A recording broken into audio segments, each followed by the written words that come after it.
Halo, selamat siang Tribuners. Anda sedang menyaksikan live update tribunnews.com bersama dengan saya Nila Irda. Kami seperti biasanya akan menyajikan informasi terkini dari berbagai daerah yang akan dilaporkan secara langsung oleh reporter lapangan kami. Kita jalan live update siang selengkapnya. Kita awali dengan informasi yang pertama, Saudara. Pihak keluarga Gubernur Jawa Barat Ridwan Kamil dan MUI Jawa Barat sudah menyatakan bahwa Emeril Han Mumtaz sebagai syahid akhirat dan dinyatakan meninggal dunia karena tenggelam di Sungai Arswis. Pencarian Emeril pun selanjutnya dilakukan secara spesifik untuk mencari jenazah, yakni menggunakan anjing pelacak. Ridwan Kamil dan keluarga, yakni sang istri dan juga anaknya, sudah dalam perjalanan pulang ke tanah air dan dijadwalkan akan tiba pada Jumat malam hari ini. Siang harinya sholat goib dilaksanakan di masjid-masjid di Jawa Barat untuk Eril. Untuk mengetahui bagaimana informasi lebih lengkapnya terkait kabar pencarian Eril, putra dari Ridwan Kamil ini, Saudara, ada Syarif Abdus Salam, wartawan Tribun Jabar sudah tersambung bersama dengan kami dan akan memberikan informasi lebih lengkapnya untuk Anda. Halo, selamat siang Syarif, bisa diinformasikan bagaimana update terkini terkait tenggelamnya Emeril Han Mumtaz di Sungai Arswis ini? Silahkan dengan laporan Anda. Oke, selamat siang rekan Nila dan Tribuners dimanapun berada. Kemarin malam, yaitu pada hari Kamis atau malam Jumat, pihak keluarga kemudian bersama MUI dan KBRI di Swiss atau Kedutaan Besar Indonesia di Swiss itu melakukan pertemuan baik secara langsung maupun secara online. Mereka membahas tentang evaluasi pencarian dari Emeril Khan Mumtaz, putra sulung dari Gubernur Jawa Barat Ridwan Kamil ini sudah melebihi dari 7 hari masa pencarian. Kemudian dan belum membuahkan hasil begitu ya, jasad Emeril Khan sendiri belum bisa ditemukan.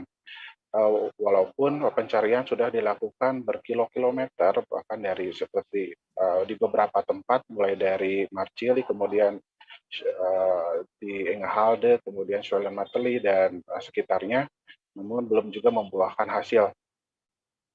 Kemudian pada pertemuan tersebut, pada pertemuan malam Jumat ini, Emeril Khan Mumtaz dinyatakan wafat karena tenggelam. Setelah dibahas bersama keluarga, pihak MUI dan KBRI di Swiss. Hal ini pun membuat sistem pencarian di Swissnya sendiri berubah. Status Emeril Khan Mumtaz yang awalnya missing person atau orang hilang itu menjadi orang tenggelam. Karenanya pencarian pun sekarang menggunakan metode tambahan, yaitu menggunakan anjing pelacak untuk yang memang digunakan untuk mencari jenazah. Dan MUI pun menyatakan Emeril Khan Mumtaz ini sudah bisa dinyatakan sebagai wafat karena tenggelam. Kemudian MUI pun pada waktu yang tidak lama, yaitu masih malam Jumat kemarin, itu sudah menyebarkan surat imbauan, yaitu sholat goib kepada semua MUI yang ada di Jawa Barat, kemudian di kabupaten kota. Kemudian esokan harinya Jawa Barat pun mengedarkan surat imbauan juga kepada bupati, wali kota yang ada di Jawa Barat dan semua masjid yang ada di Jawa Barat untuk melakukan sholat goib, yaitu sholat untuk Emeril Khan Mumtaz pada hari ini, yaitu pada siang hari setelah sholat Jumat dilaksanakan, seperti yang dilakukan di tempat saya. Itu adalah di Masjid Al-Ukhuwah yang lokasinya berdekatan dengan Gedung Pakuan yang merupakan rumah dinas dari Gubernur Jawa Barat Ridwan Kamil. Dan itu dilaksanakan bersama para jemaah sholat Jumat saat itu. Kemudian baru tadi pagi pihak keluarga melakukan konferensi pers dan berdasarkan kajian bersama MUI, Emeril ini dinyatakan syahid akhirat. Ini didasarkan pada sejumlah kriteria, yaitu Emeril ini memang sedang dalam perjalanan, kemudian sedang mencari ilmu ke sana dalam rangka mencari ilmu ke Swiss, dan almarhum meninggal karena dalam saat berenang dan tenggelam. Faktor-faktor inilah yang menjadikan Emeril dinyatakan syahid akhirat. Kemudian Gubernur Jawa Barat Ridwan Kamil sendiri kemarin sore itu terbang dari Swiss menuju Indonesia dan diperkirakan sampai di Bandung itu pada malam hari. Itu beliau pulang bersama keluarga, yaitu putri dan istri beliau. Kemudian Ridwan Kamil sendiri bersama keluarga akan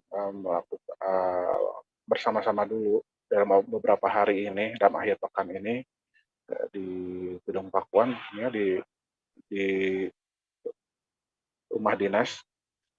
Kemudian pada waktu Senin nanti, minggu depan, Pak Ridwan Kamil ini akan bertugas kembali menjadi Gubernur Jawa Barat dan dijadwalkan akan memberikan statement resmi kepada masyarakat. Sampai hari Senin, masyarakat pun diminta untuk memberikan space terlebih dahulu kepada keluarga Ridwan Kamil untuk bergabung atau sampai nanti mengeluarkan statement resmi. Oke, demikian rekan Nila, laporan dari Bandung, Jawa Barat, dikembalikan ke studio. Baik, Syarif Abdul Salam, wartawan Tribun Jabar melaporkan. Saudara, untuk mengetahui informasi lebih lengkapnya, wartawan kami juga telah menghimpun wawancara dengan Erwin Muniruzzaman, yakni kakak kandung dari Ridwan Kamil, dan juga ada Wahyu Mija yang merupakan Kepala Biro Administrasi Pimpinan. Berikut liputan lengkapnya untuk Anda. Saya bersama Pak Erwin Muniruzzaman melakukan secara langsung di sini perwakilan dari pihak keluarga, kemudian juga perwakilan dari pihak keluarga yang kedua juga hadir Bapak Elvi yang hadir secara Zoom. Beliau posisinya sekarang berada di Swiss. Rekan-rekan media yang saya hormati, beberapa hal yang ingin coba kami sampaikan. Yang pertama, izin Pak Gubernur itu akan berakhir pada tanggal 4 Juli 2022 atau besok hari. Insya Allah Pak Gubernur beserta keluarga besok hari sudah ada di Bandung. Kemudian pada hari Sabtu dan Minggu akan dilakukan pengajian keluarga, jadi tidak hanya di hari Sabtu tetapi juga kita lakukan pengajian keluarga juga di hari Minggu. Kemudian beliau akan beraktivitas dalam pekerjaan itu mulai hari Senin. Jadi hari Senin insya Allah beliau akan melakukan aktivitas seperti biasa. Selanjutnya kami mohon juga pengertian dari rekan-rekan media dan juga dari masyarakat secara umum untuk memberikan waktu kepada Pak Gubernur sehingga insya Allah nanti pada waktunya beliau akan menyampaikan pernyataan bahwa Emeril Khan Mumtaz yang kita kenal sebagai Eril sudah wafat, berpulang ke rahmatullah alhamdulillah. Berkenaan dengan hal tersebut, semalam kami sudah langsung berkonsultasi kepada MUI Jabar menyampaikan situasi dan meminta nasihat untuk langkah selanjutnya sesuai dengan syariat Islam, di mana dalam hal ini adalah menunaikan hak almarhum Eril sebagai muslim dari muslim yang lain, yaitu disegerakan disolatkan manakala wafat. Oleh karena itu pula, selepas pertemuan, kami perwakilan keluarga yang hadir bertemu dengan MUI, bersama-sama dengan MUI sudah menyelenggarakan sholat gaib untuk almarhum Emeril Khan Mumtaz bin Muhammad Ridwan Kamil. MUI juga kemudian MUI Jabar sudah menerbitkan seruan, dan kami juga selaku keluarga memohon untuk para warga yang berkesempatan berluang untuk dapat melaksanakan sholat gaib untuk keluarga kami almarhum Emeril Khan Mumtaz binti Muhammad Ridwan Kamil.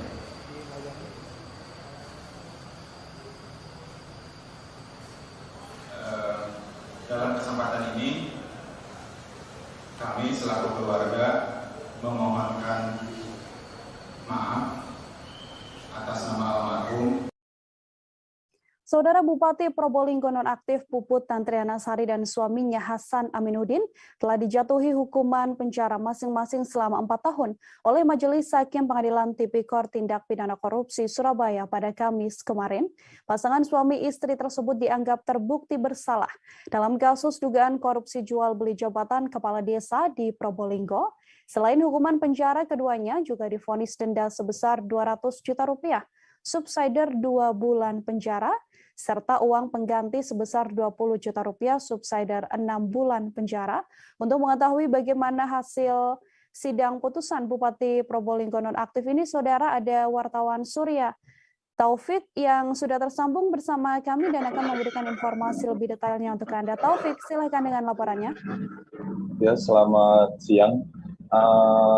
Putusan terhadap Tantri, mantan Bupati Probolinggo nonaktif dan suaminya Hasan Aminuddin yang kita ketahui juga anggota DPR RI, dibacakan oleh Hakim Ju Johnson Mira sebagai Ketua Majelis Hakim dan 2 hakim anggotanya Emma Eliani dan Hakim Abdul Ghani di Pengadilan Tipikor Surabaya. Dalam putusannya, Hakim meyakini bahwa kedua terdakwa terbukti melanggar pasal 12 huruf A Undang-Undang tentang Tindak Pidana Korupsi sebagaimana dakwaan awal yang disampaikan oleh Jaksa Penuntut Umum dari KPK.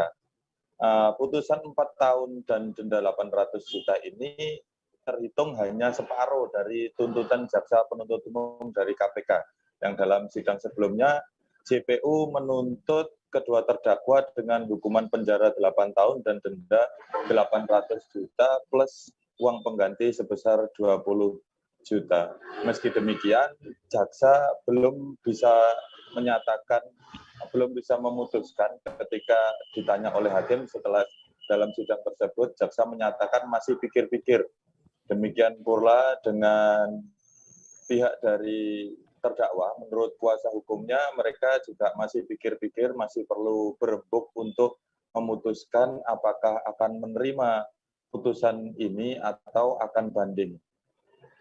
Tapi jaksa sempat menyampaikan apresiasinya kepada majelis karena dianggap majelis sependapat dengan dakwaan jaksa, yakni yang mendakwa 2 terdakwa dalam pasal 12 huruf A Undang-Undang Tindak Pidana Korupsi. Demikian.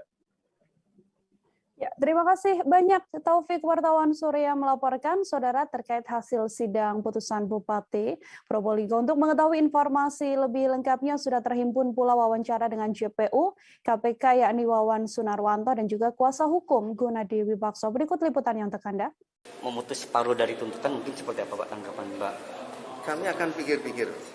Jadi kami akan berdiskusi dengan terdakwa 1 dan terdakwa 2. Kami kan sudah disampaikan oleh rekan kami di gedung KPK yang langsung berdiskusi dengan terdakwa 1 dan terdakwa 2 sementara menyatakan pikir-pikir. Nanti seperti apa putusannya kita belum tahu. Tapi kalau menurut jenengan putusan 4 tahun itu jauh dari pembelaan Pak ya? Saya nggak untuk kalau soal itu kami akan tetap pada nota pembelaan kami bermohon untuk bebas. Betul.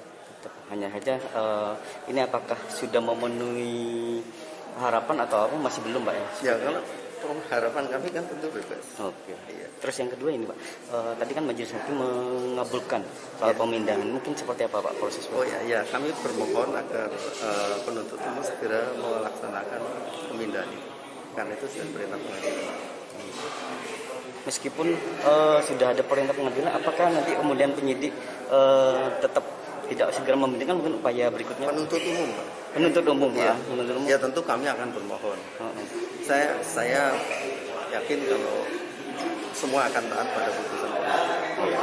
Intinya segera dipindah Pak ya? Ya, kami bermohon dan berharap seperti itu. Mungkin pertimbangannya Pak untuk segera dipindah disampaikan Banyak, ini secara psikologis Mas. Ya, tadi kita sudah sama-sama mendengar putusan terhadap perkara Puput dan Hasan, yang pada intinya hakim memutus penjara selama 4 tahun. Atas putusan tersebut kami mengapresiasi putusan hakim yang telah sependapat dengan dengan tuntutan kami. Namun kami akan pikir-pikir terkait dengan lamanya pidana badan yang disampaikan oleh kami. Pak, untuk putusannya mungkin bisa dibacakan lagi Pak dari majelis hakim. Ya, jadi putusan yang disampaikan tadi, pidana penjara masing-masing selama 4 tahun, terbukti pasal 12A dakwaan ke-1, kemudian uang pengganti sebesar 20 juta rupiah, serta uang biaya perkara sebesar 5.000 rupiah. Intinya itu saya. Separuhnya Pak? Iya. Separuh dari itu. Ya, dari kita kemarin kita bacakan 8 tahun, jadi setengah dari tuntutan kita.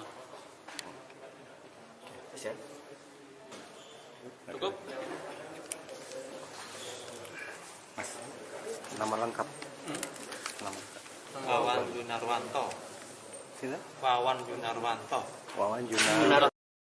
Kita beralih ke informasi selanjutnya, Saudara. Kasus demam berdarah kembali merebak di Kabupaten Serang.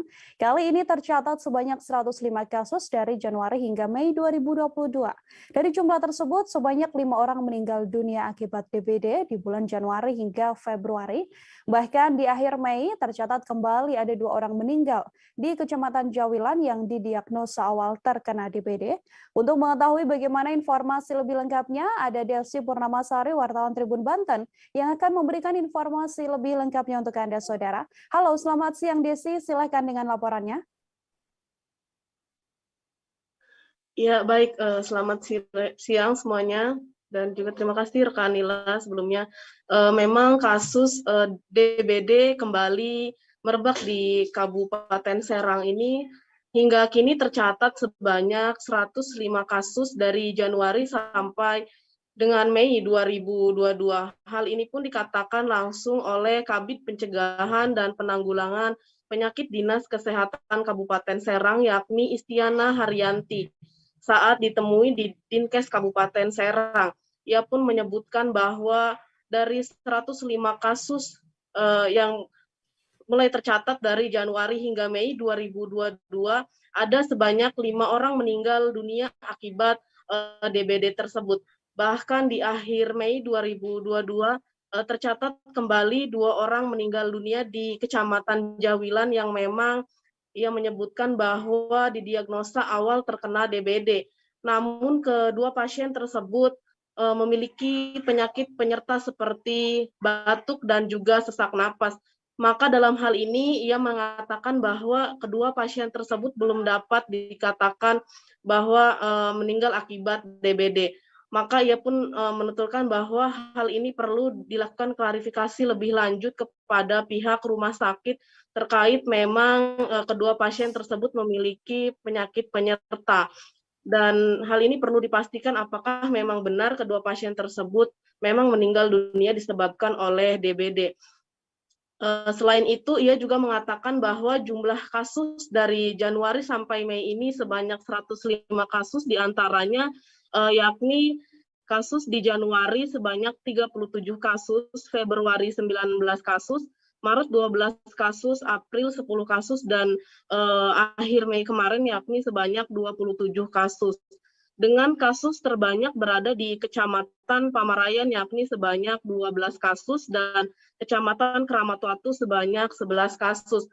Ia pun menyebutkan bahwa memang hal ini dipengaruhi oleh iklim atau cuaca, di mana jika cuaca sudah mulai memasuki musim penghujan maka akan banyaknya genangan air.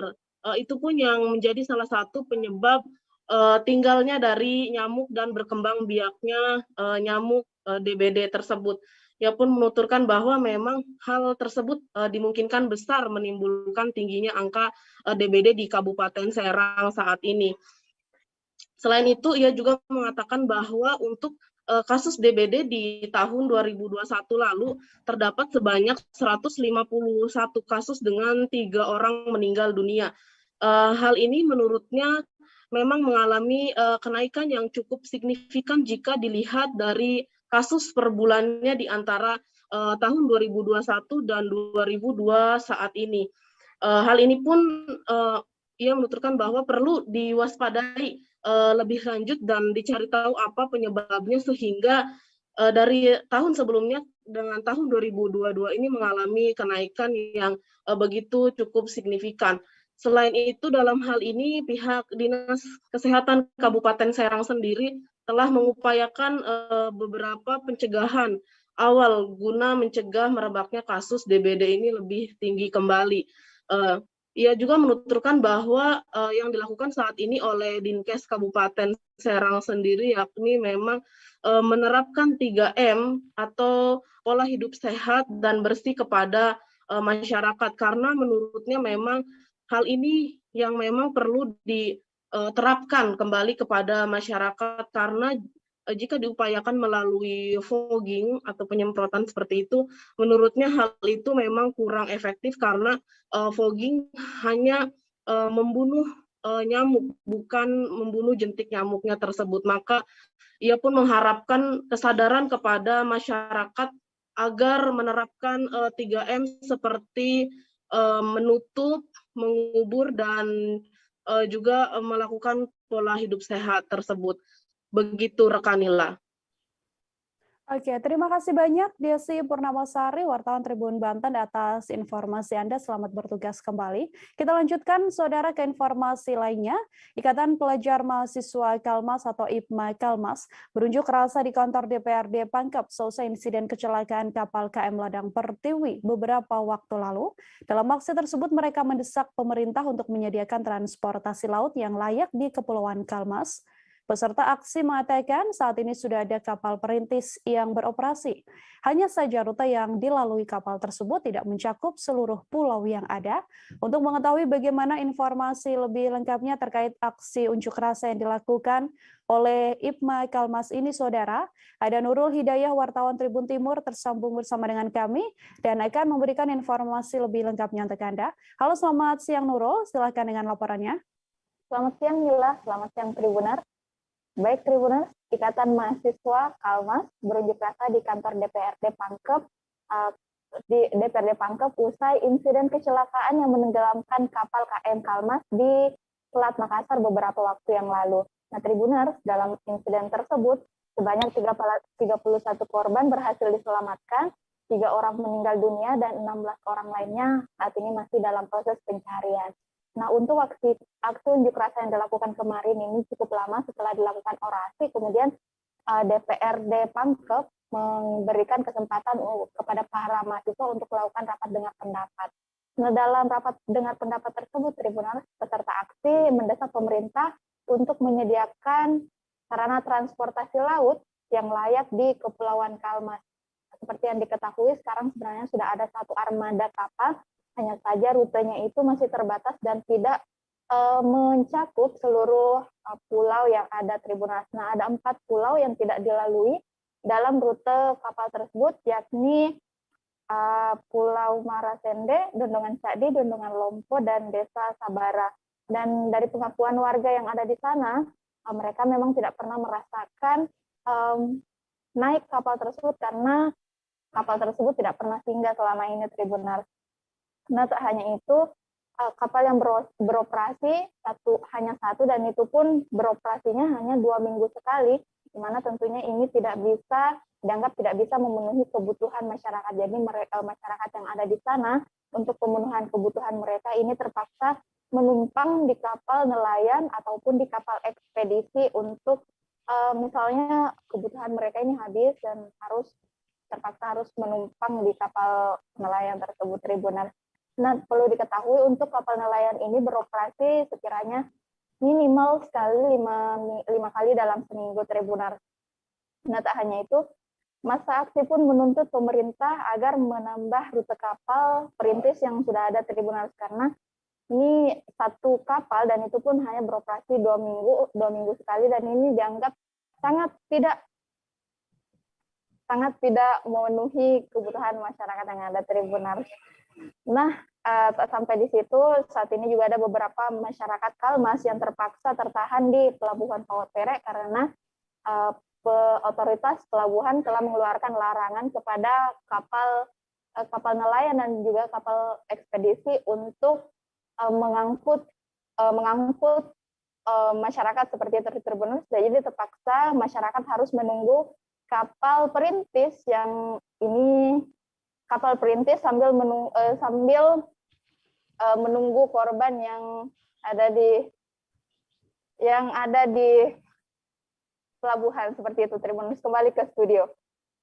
Ya, baik. Terima kasih banyak Nurul Hidayah, wartawan Tribun Timur melaporkan, saudara, terkait tuntutan dari IPMA Kalmas soal adanya penambahan rute dan juga ada kapal perintis. Wartawan kami tadi juga telah menghimpun wawancara dengan seorang peserta aksi, yakni Ardan. Berikut liputan lengkapnya untuk Anda. Terima kasih kepada kawan-kawan media cetak dan online atas kehadiran meliput aksi kami hari ini. Kami dari Ikatan Pelajar Mahasiswa Kalmas menuntut menyampaikan aspirasi kami di DPRD terkait fasilitas transportasi laut yang masih banyak beberapa di Kepulauan Pangkep itu, terus di Kalmas ada DDL dan Kanyuran Marsende itu kemudian tidak di-cover rute dari Pelni. Maka dari itu banyak kawan-kawan keluarga kami di Poter sekarang yang tidak bisa pulang karena otoritas Pelabuhan Makassar mengeluarkan pengumuman melarang kapal ekspedisi dan nelayan mengangkut penumpang. Maka dari itu kami berharap kepada pemerintah Kabupaten Pangkep untuk bagaimana caranya untuk mengatasi segera indikasi kasus ini, karena kami menganggap ini urgent bagi kami karena keluarga kami di Makassar itu sudah banyak yang habis yang sudah habis bekalnya. Maka dari itu harapan kami. Dan kemudian kawan-kawan kami ini asli Pulau JDL dan Marsende itu tidak pernah merasakan bagaimana caranya naik perintis itu ke sana karena rute kapal perintis itu tidak singgah di kampungnya. Terima kasih. Seperti apa memang kondisinya Pak di sana itu kalau kita gunakan kapal perintis? Kalau menggunakan kapal perintis itu Pak, itu kan rute kapal perintis itu singgah di Dewakan, Kalukuan dan Pamas. Itu tidak mengcover semua jadi pulau. Tidak singgah di DDL dan Marsende. Sedangkan itu dilewati. Jadi dilewati pulau itu, tapi dia tidak singgah. Dan itu cuma berapa kali dalam seminggu? Itu 1 kali 1 bulan atau 2 kali 1 bulan seperti itu. Dan itu tidak mampu memutar ekonomi dan penumpang yang ada di Kecamatan Kalmas ini. Dia tidak mampu memenuhi itu. Maka dari itu kami meminta kepada Pemda melalui Dewan Perwakilan Rakyat bagaimana cara menyampaikan itu agar rute itu di cover semua pulau, atau kalau perlu ditambah satu lagi perintis karena masih baru satu di Kecamatan Kalmas, kemudian mengcover itu dan mampu berjalan 1 kali 1 minggu atau.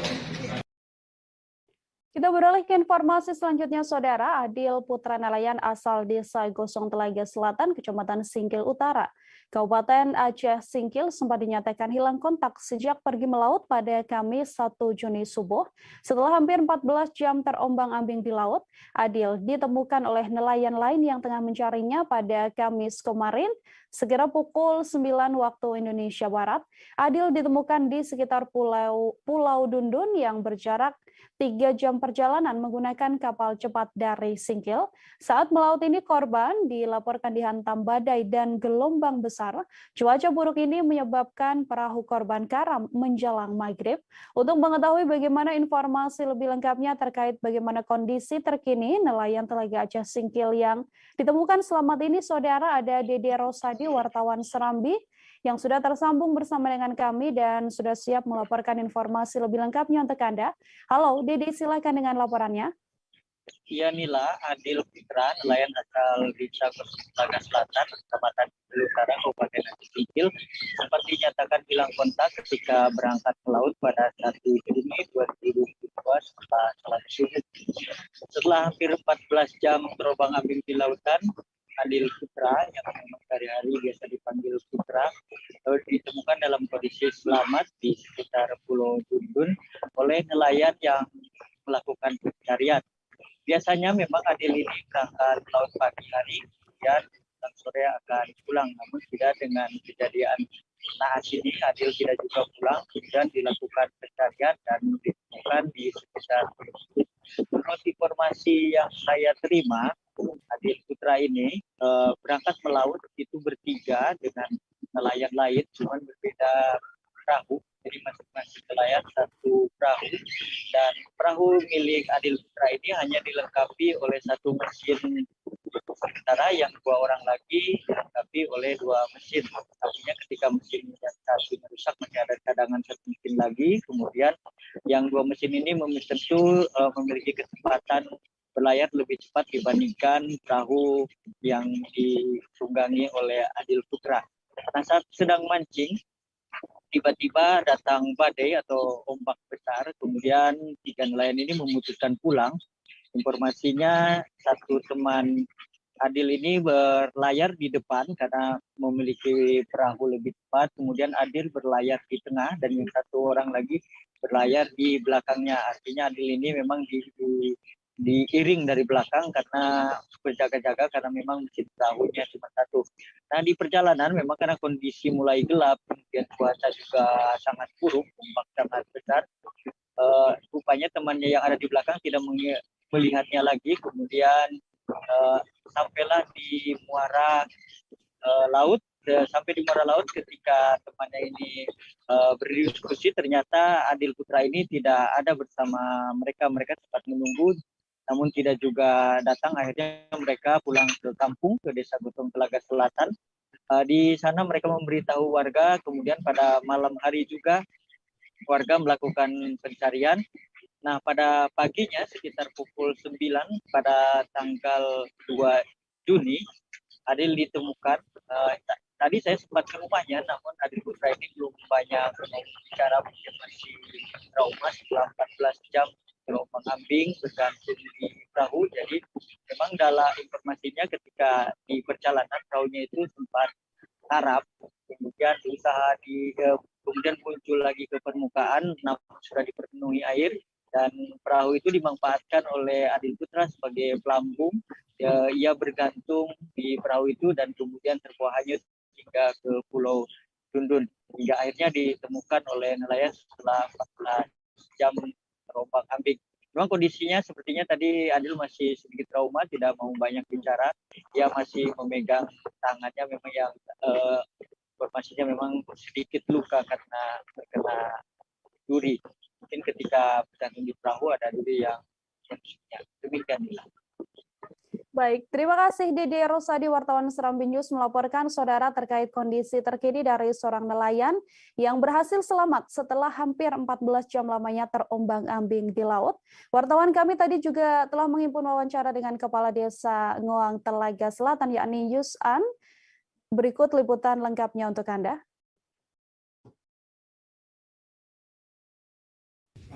Putra anak almarhum menjadi astagfirullah, itu kan awak enggak ada wujud dak kok tersaundem. Iya. Sampang tahu.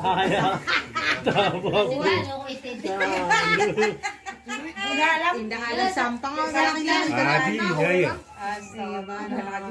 Bagi anak awak kan kakak juga mau tahu. Iya. Kalau itu mau takan kok sakit. Iya. Iya. Kita ke informasi lain, saudara. Para pelaku pembunuhan terhadap S di Kelurahan Bojongnangka, Kecamatan Kelapa II, Kabupaten Tangerang, disoraki para tetangga korban saat menjalani reka adegan pada Kamis petang. Kedua pelaku adalah SY, 35 tahun, dan juga MYM, 18 tahun, yang gelap mata karena sakit hati setelah bersama-sama menonton video syur di rumah korban. Polda Metro Jaya pun melakukan reka adegan di rumah korban yang menjadi tempat para pelaku melancarkan aksinya. Warga sekitar yang antusias menonton reka adegan ini menyoraki kedua pelaku.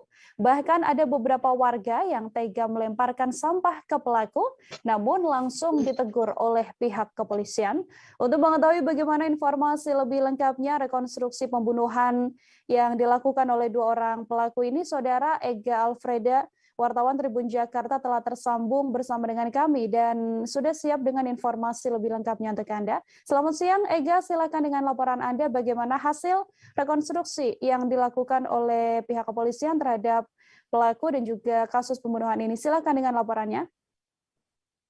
Baik, terima kasih Nila atas waktunya. Dapat diinformasikan langsung dari Kelurahan Bojong Nangka, Kecamatan Kelapa II, Kabupaten Tangerang, bahwa kemarin hari Kamis 2 Juni 2022, Polda Metro Jaya melakukan rekonstruksi atau reka adegan pembunuhan terhadap S yang dilakukan oleh SY 35 tahun dan juga MYM 18 tahun karena sakit hati. Jadi terkuak sudah alasan kenapa tiba-tiba SY, alasan kedua pelaku ini tega membunuh S ini karena lantaran sakit hati. Polda Metro Jaya sendiri sudah mengungkap motifnya, yakni sebelum terjadi pembunuhan yang sadis tersebut dan membuang mayat S di Danau Gawir, Kabupaten Tangerang, ketiganya S dan kedua pelaku SY dan juga MYM ini ternyata sedang menonton video syur yang berada di menontonnya di rumahnya korban, yakni di Kecamatan Kelapa II, Kabupaten Tangerang, 2 hari sebelum kejadian berlangsung. Lalu saat setengah menonton video syur tersebut, korban yang berinisial S ini menceletukan kalau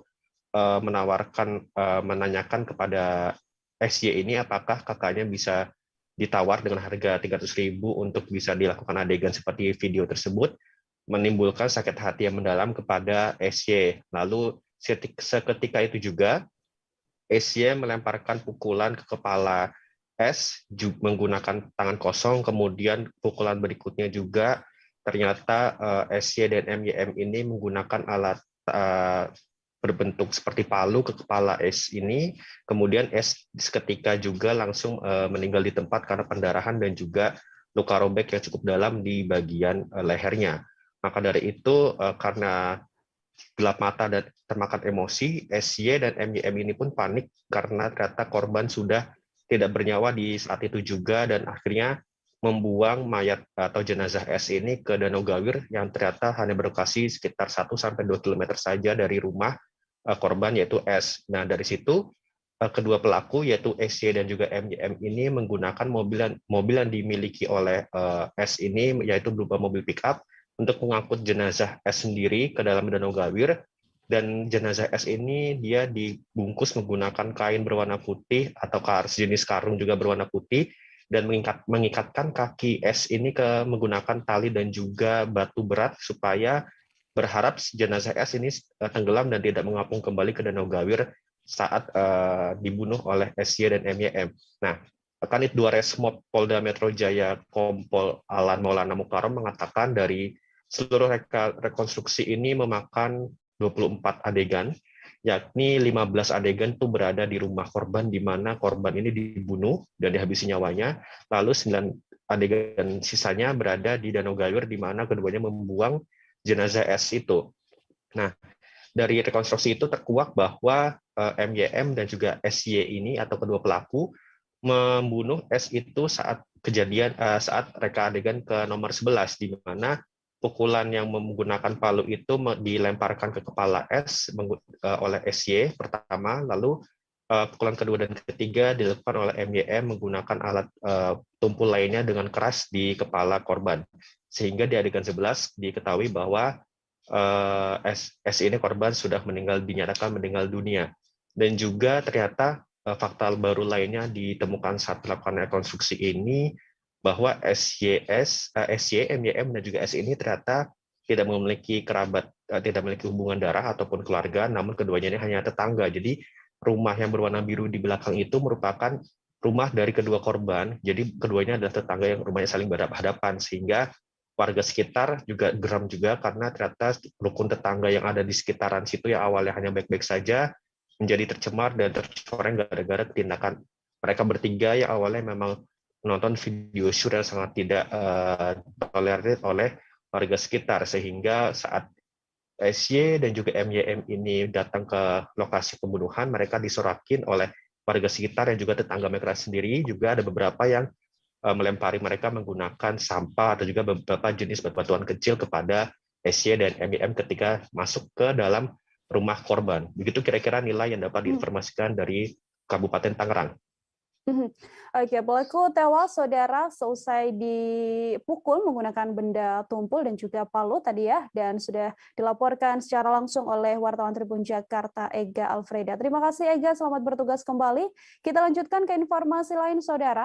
Kriminolog menilai pasal dan vonis yang dijatuhkan pada oknum dosen yang terjerat kasus chat mesum berlebihan. Ia pun khawatir bahwa penjara akan penuh dengan pasal chat pornografi. Kriminolog dari Universitas Muhammadiyah Palembang ini menganggap bahwa majelis hakim memaksakan pasal dakwaan yang tidak sesuai.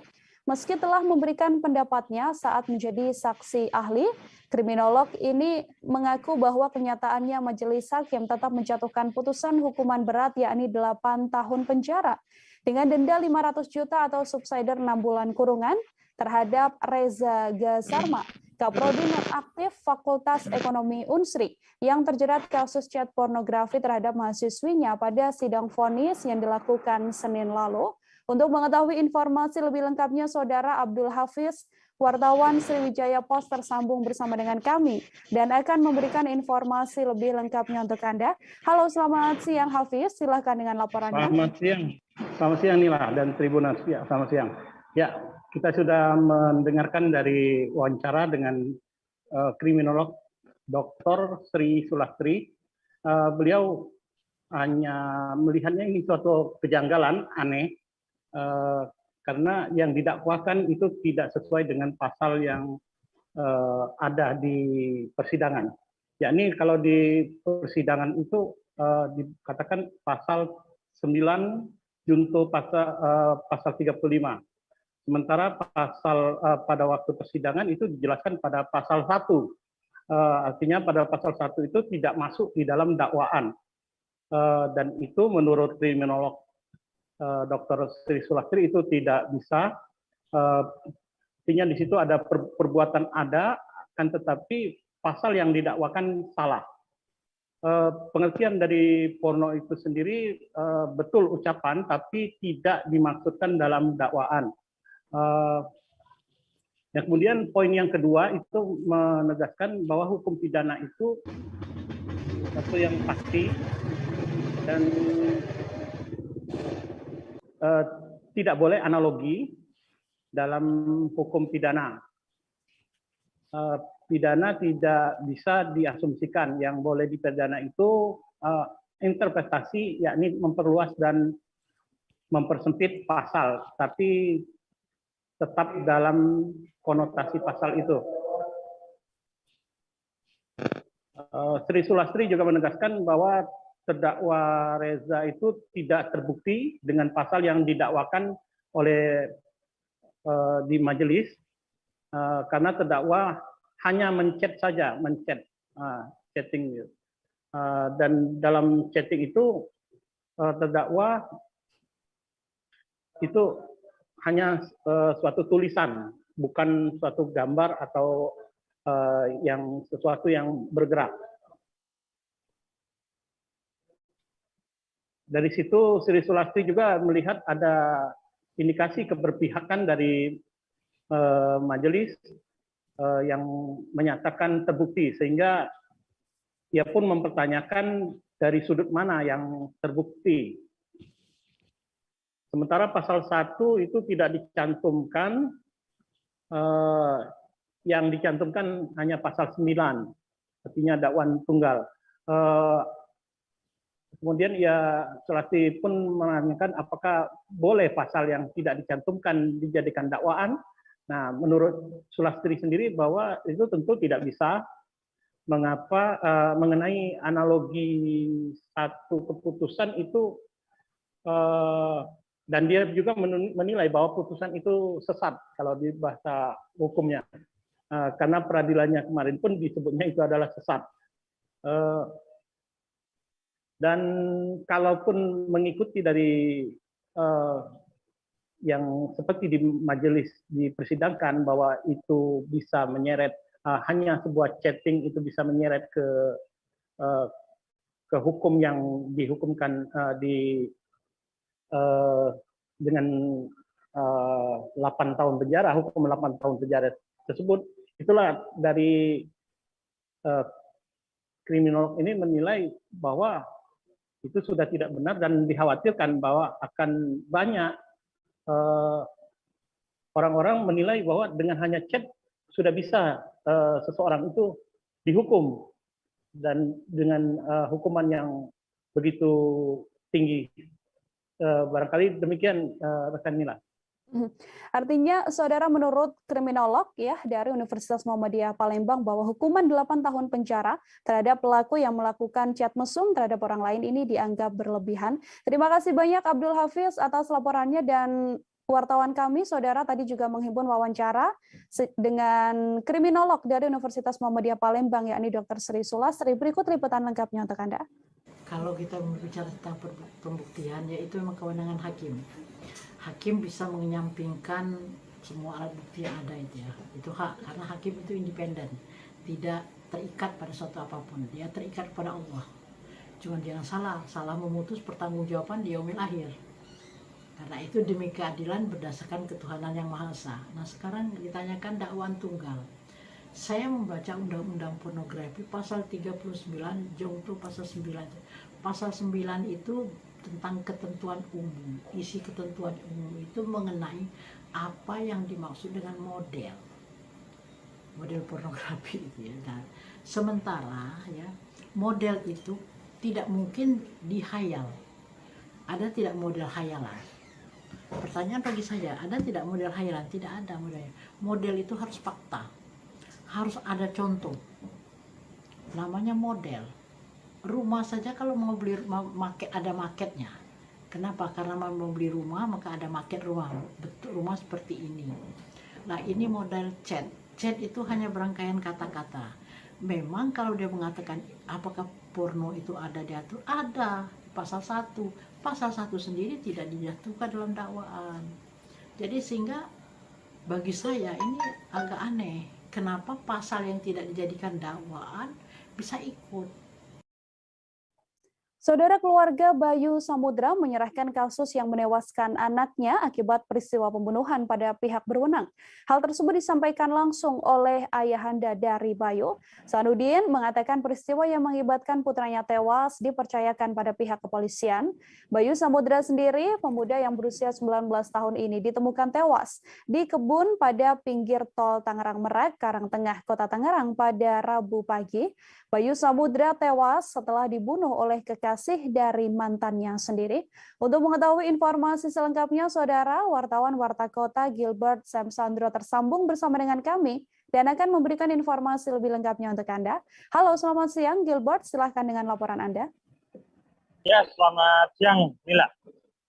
Keluarga dari Bayu Samudra, seorang pemuda yang ditemukan tewas di kebun di pinggir tol Tangerang Merak, Karangtengah, Kota Tangerang, menyerahkan sepenuhnya kasus yang menimpa anaknya hingga menghilangkan nyawa putranya yaitu Bayu Samudra kepada pihak yang berwenang. Ayah Bayu Samudra, Sanudin, mengatakan peristiwa yang mengakibatkan putra tersebut dipercayakan diserahkan kepada pihak berwenang untuk seluruh proses hukumnya. Pelaku pembunuhan yang dilakukan atau pembunuhan terhadap Bayu diharapkan Sanudin dapat mendapat ganjaran yang seimbang dengan perbuatannya. Sebab menurutnya peristiwa kematian putra tersebut nilai Sanudin tidaklah wajar lantaran sampai menghilangkan seorang manusia akibat perselisihan ataupun permasalahan dari seorang yang diduga akibat permasalahan wanita. Sanudin pun mengatakan mantan kekasih Bayu yang sempat memiliki hubungan selama 2 tahun bersama dengan Bayu diduga ikut andil dalam kasus pembunuhan terhadap putranya tersebut. Pasalnya, Sanudin mengatakan pihak kepolisian telah datang untuk memberi tahu informasi terkait kronologi atau penyebab dari kematian putranya tersebut. Dan pihak kepolisian sendiri memberikan kepada Sanudin telepon seluler yang memutarkan video interogasi antara pihak kepolisian dengan mantan kekasih dari Bayu sendiri dan kekasihnya saat ini, yang diduga sebagai otak dari tindakan pembunuhan terhadap Bayu. Sanudin mengatakan Bayu putra tersebut dipancing oleh mantan kekasihnya itu untuk datang ke satu tempat, dan kemudian setibanya di lokasi yang telah ditentukan, Bayu langsung dihantam menggunakan palu berukuran besar hingga 3 kali. Kemudian pelaku tersebut langsung melukai Bayu dengan senjata tajam baik pada bagian leher dan juga wajah dari Bayu sendiri. Dan hal itu diketahui ketika pihak kepolisian datang ke kediaman keluarga Bayu pada Rabu malam. Padahal Bayu sendiri ditemukan di kawasan Perumahan Puri 11, Seledu, Kota Tangerang itu pada Rabu pagi sekitar pukul 09 waktu Indonesia Barat. Dan Sanudin sendiri mengatakan bahwa putranya tersebut kini telah dikubur setelah dilakukan otopsi oleh pihak kepolisian, dan dua pelaku yang diduga sebagai otak dari pembunuhan terhadap Bayu telah diamankan oleh pihak kepolisian. Dan pihak kepolisian sendiri dari Polres Metro Tangerang Kota telah memastikan bahwa kasus yang menimpa Bayu ini adalah kasus pembunuhan, dan para pelaku telah diamankan oleh Satreskrim Gabungan dari Polres Metro Tangerang Kota, Polres Ciledug, dan juga Polda Metro Jaya untuk melakukan pengembangan kasus sebelah. Demikian bila laporan sampaikan reporter Kota.com Tribun Tangerang ini bersandar dari kawasan Karawaci, kediaman Bayu Samudra. Ya, dua pelaku yang melakukan pembunuhan terhadap Bayu Saputra telah ditangkap kepolisian, saudara, dan saat ini harus mempertanggungjawabkan perbuatannya. Wartawan kami tadi juga telah menghimpun wawancara dengan ayahanda dari Bayu Saputra, yakni Sanudin. Berikut liputan lengkapnya untuk Anda. Sangat tidak inilah kan, sangat tidak pantas umurnya begitu, hanya diinin orang karena cewek. Kalau memang umur sih ya semua orang ya pasti tahu ada batas-batasnya, tapi meninggal itu tidak wajar lah, perbuatan orang yang kejam. Sebagai orang tua sih bisa gimana ya, bisanya sedih aja. Namanya anak kita sama orang tua, semua anak kita sayang Pak. Pasti Mas. Saya semua anak. Cuman di keluarga itu si Bayu paling alim. Bapak sendiri gimana nih melihat ini kasus masih ditanganin pihak kepolisian Pak? Dari Bapak sendiri masih punya harapan apa nih Pak untuk kasus dari Bayu ini? Ya harapannya sih ya si pelaku ya kita menurut hukum yang berlaku, kita serahkan aja kepada hukum yang berlaku yang sesuai di negara kita Indonesia.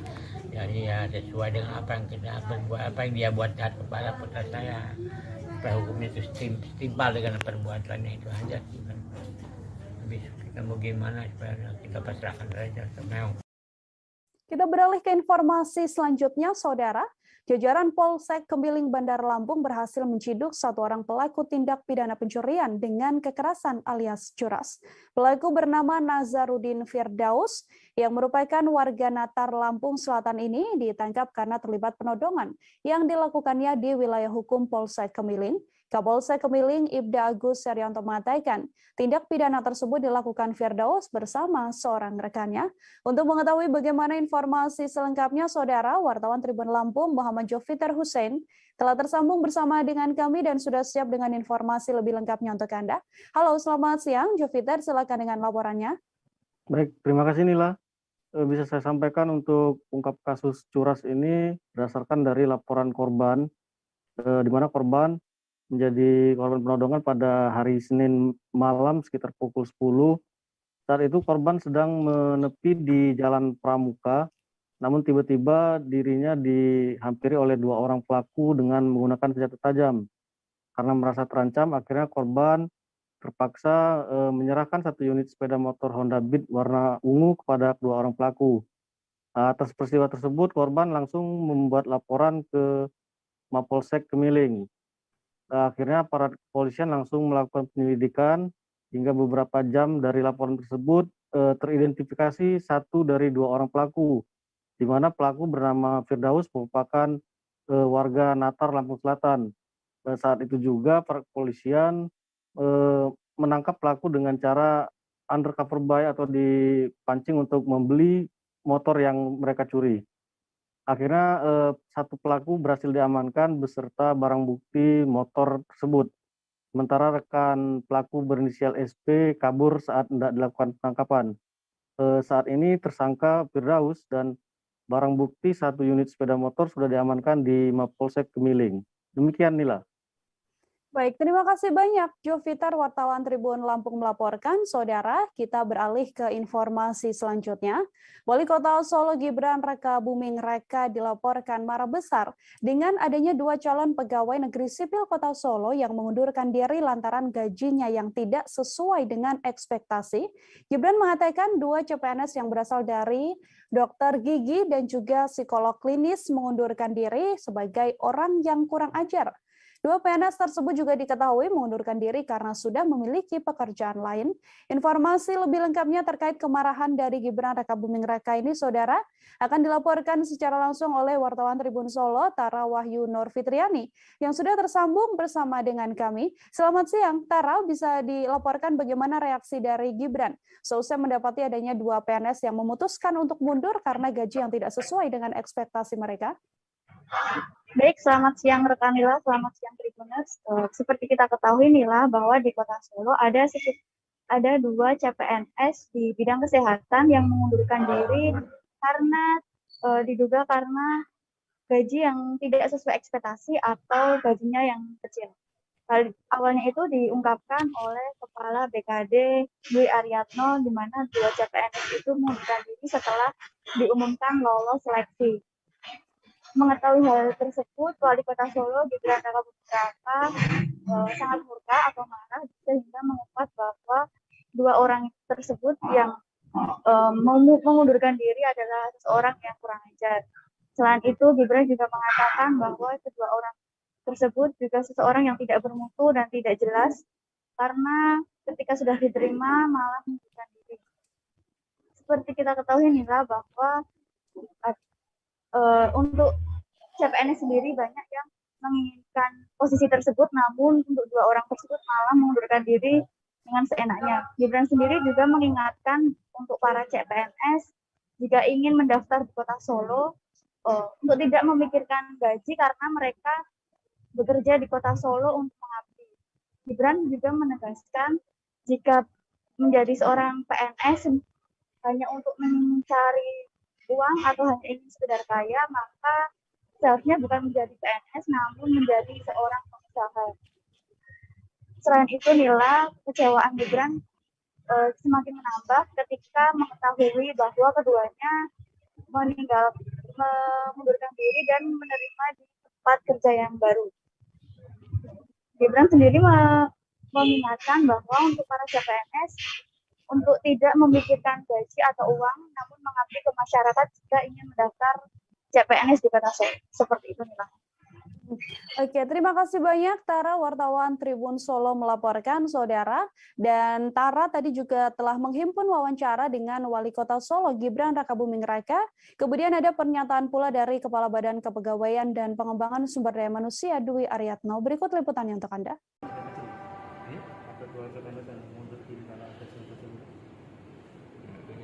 Besar ya jadi PNS terus racak terus kamu tuh jangan kayak gitu lagi, merugikan. Padahal yang pengen jadi Pak Menpan juga marah ya, nggak boleh kayak gitu. Pengen juga jadi pengusaha, rasa daftar ya, ini tak jelas kayak rasa daftar ini pengen suka. Ini tuh tempat untuk pelayanan publik.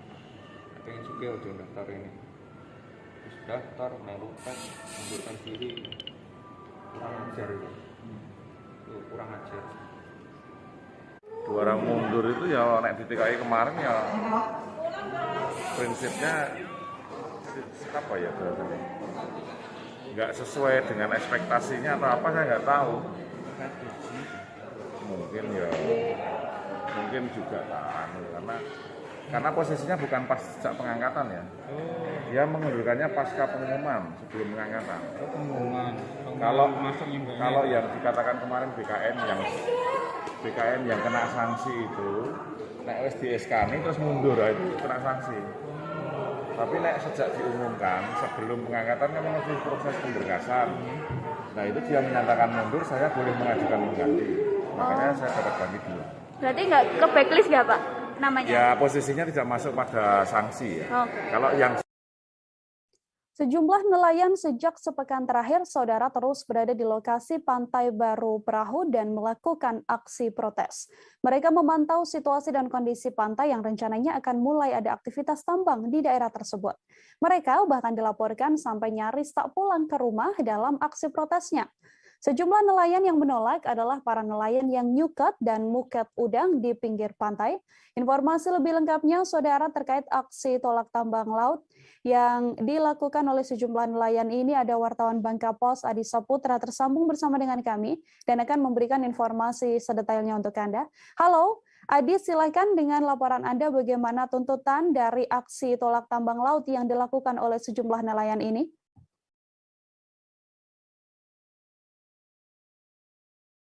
Ya, halo Adi, selamat siang. Halo, selamat siang rekan Nila dan Tribun News dimanapun berada. Saya akan melaporkan terkait adanya hampir 1 pekan warga perwakilan nelayan yang standby sudah hampir 1 pekan menunggu dan tidak pulang di pesisir pantai Batu Perahu. Yang mana para nelayan tersebut melakukan aksi tersebut karena akan adanya aktivitas penambangan PIP yang di 3 wilayah tersebut, yang mana pantai Batu Perahu, Merbau, dan Rias, yang mana warga nelayan tersebut sudah 1 pekan terakhir menunggu dan standby tidak pulang ke rumah untuk menanti apakah memang kapal PIP tersebut masuk ke wilayah tersebut.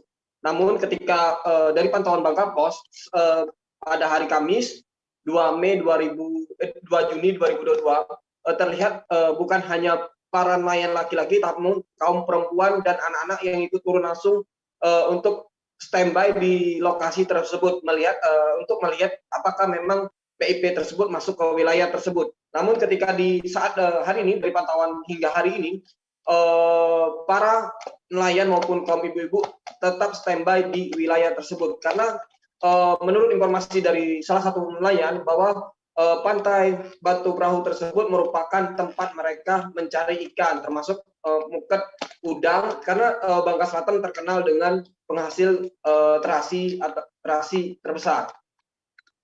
Setelah hampir 1 pekan tersebut, warga tetap hampir tidak pulang ke rumah dan sekitar untuk ibu-ibunya sekitar pukul 11 malam baru pulang ke rumah. Namun besok paginya mereka datang lagi untuk memantau situasi dan kondisi laut yang tempat mereka mencari penghasilan.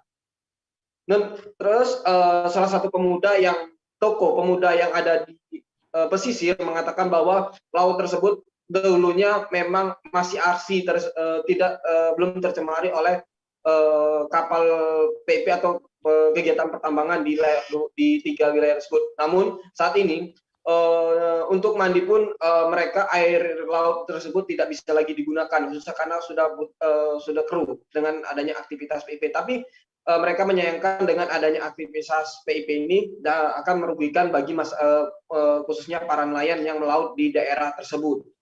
Mungkin seperti itu, Saudara Nila. Ya, terima kasih banyak Adi Saputra, wartawan Bangka Pos, melaporkan saudara terkait aksi unjuk rasa yang dilakukan oleh sejumlah nelayan terkait adanya aktivitas tambang laut. Kita beralih ke informasi selanjutnya. Tim gabungan yang terdiri dari Dishub hingga unsur TNI Polri kembali menggelar razia rutin tes urin untuk sopir angkutan umum dan pengemudi kendaraan bermotor di depan Taman Makam Pahlawan Jalan Sisingamangaraja, Pasar Merah Barat, Kecamatan Medan Kota Medan pada Kamis kemarin. Hasil dari razia rutin tes urin ini tercatat ada total 7 pengemudi kendaraan bermotor yang positif memakai narkoba. Diketahui razia rutin tes urin dan pemeriksaan kelengkapan dokumen ini digelar selama 14 hari ke depan di sejumlah titik. Para pengemudi yang positif narkoba ini kemudian langsung diserahkan ke BNN Sumut. Informasi lebih lengkapnya, saudara, ada wartawan Tribun Medan, Abdan, yang sudah tersambung bersama dengan kami dan akan memberikan informasi lebih lengkapnya untuk Anda. Halo, selamat siang. Abdan, silakan dengan laporan Anda. Ya, selamat siang Nila. Selamat siang Tribuners.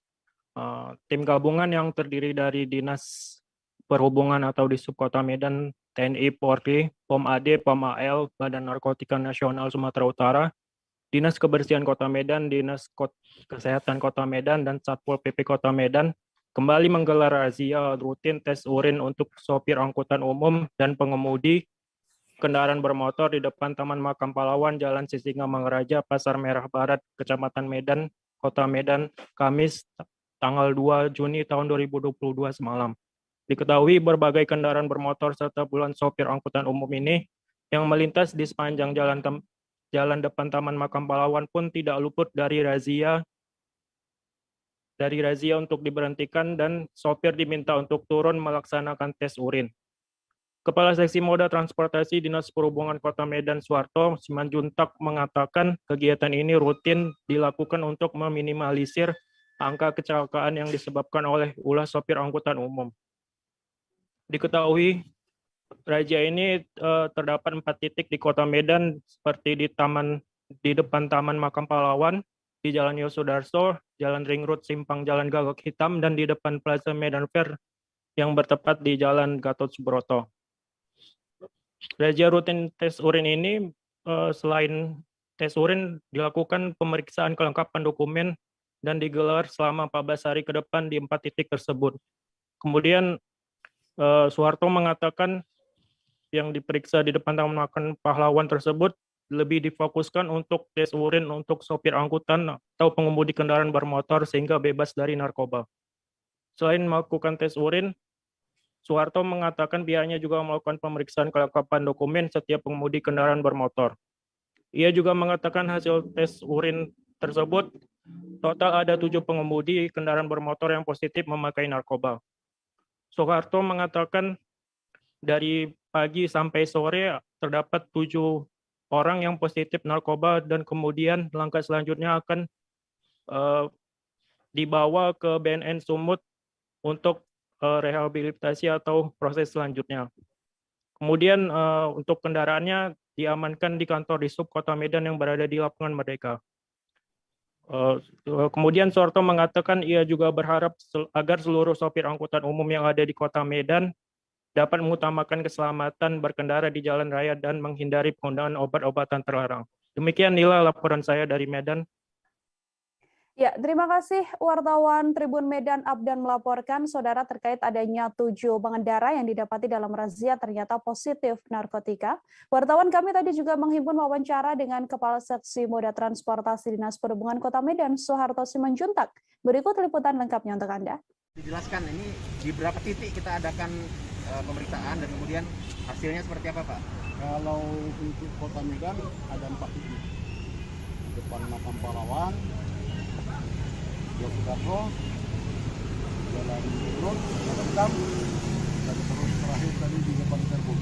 Apa saja Pak yang kita periksa hari ini? Yang kita periksa ini untuk depan Makam Pahlawan kita titik beratkan pada bebas narkoba untuk pengemudi kendaraan bermotor. Yang di 3 titik untuk pemeriksaan administrasi kendaraan. Hasilnya Pak? Hasilnya kita di sini dari pagi ada 1 yang positif. Ada 6 orang yang positif. Jadi 7 sama tadi pagi. Sama tadi. Terus langkah selanjutnya Pak? Kita akan terus melaksanakan operasi rutin seperti ini dengan dibantu dari instansi kepolisian, BNN, kemudian Komat, Komat. Jadi kita tim gabungan. Jadi nanti ya, yang positif narkoba diserahkan ke mana Pak? Kalau positif narkoba kita serahkan kepada BNN. Tapi kendaraannya kita amankan di Lapangan Merdeka. Saya kira itu aja ya. Ya Pak. Ekspedisi Jasa Pengiriman Barang TKI Tanah Miring Nagoya Batam menemukan barang narkotika jenis ganja dalam paket barang konsumen, saudara. Barang itu pun langsung diserahkan untuk dilakukan pengamanan ke kantor BNN Provinsi Kepri. Petugas operasional Tiki Tanah Miring Nagoya, Suprianto, mengatakan narkoba jenis ganja itu ditemukan dalam paket barang konsumen yang dikirim dari Kota Medan. Kepala BNN langsung melakukan pemusnahan dan mengatakan masih melakukan pengembangan terkait temuan ini. Informasi lebih lengkapnya terkait ekspedisi yang menemukan paket ganja, saudara, Beres Lumban Tobing, wartawan Tribun Batam, tersambung bersama dengan kami dan akan melaporkan lebih lengkapnya untuk Anda. Halo Beres, silahkan dengan laporan Anda. Ya. Halo, selamat siang rekan Nila, selamat siang Tribuners. Perlu kami laporkan bahwa jasa pengiriman ekspedisi Tiki itu menemukan paket narkotika jenis ganja dalam barang begitu yang baru saja tiba ataupun yang datang dari kota Medan. Nah, jadi kecurigaan pemilik ataupun pekerja dari Tiki itu sendiri bermula saat barang tersebut tiba di bandara menggunakan alat deteksi pemeriksaan di bandara begitu, sehingga langsung dilaporkan ke petugas BNN. Jadi tiba barang tersebut di gudang Tiki, tepatnya di Batu Merah, Nagoya, Kota Batam. Kemudian BNN langsung melakukan pemeriksaan dan benar ditemui bahwa ada barang narkotika jenis ganja seberat 741 gram. Akhirnya barang tersebut pun diamankan, dibawa ke markas BNN Provinsi Kepulauan Riau.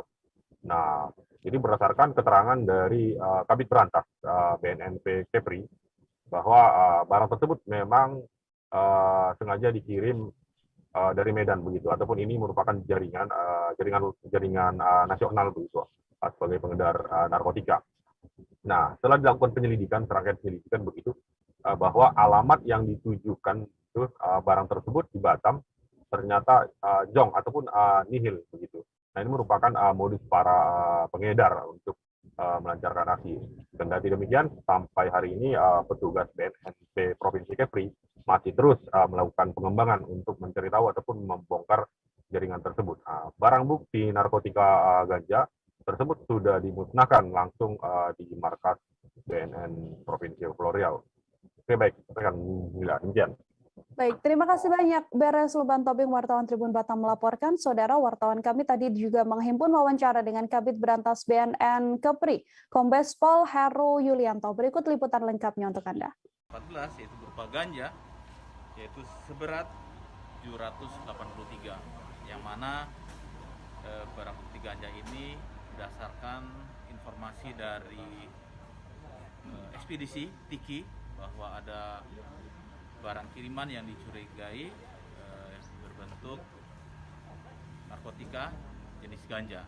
Oleh karena itu, dari informasi Tiki maka kita lakukan pengecekan dan pengujian secara laboratorium bahwa benar bahwa barang bukti tersebut adalah jenis ganja. Kemudian kita dalami untuk pencarian alamat di mana barang ini akan dikirim.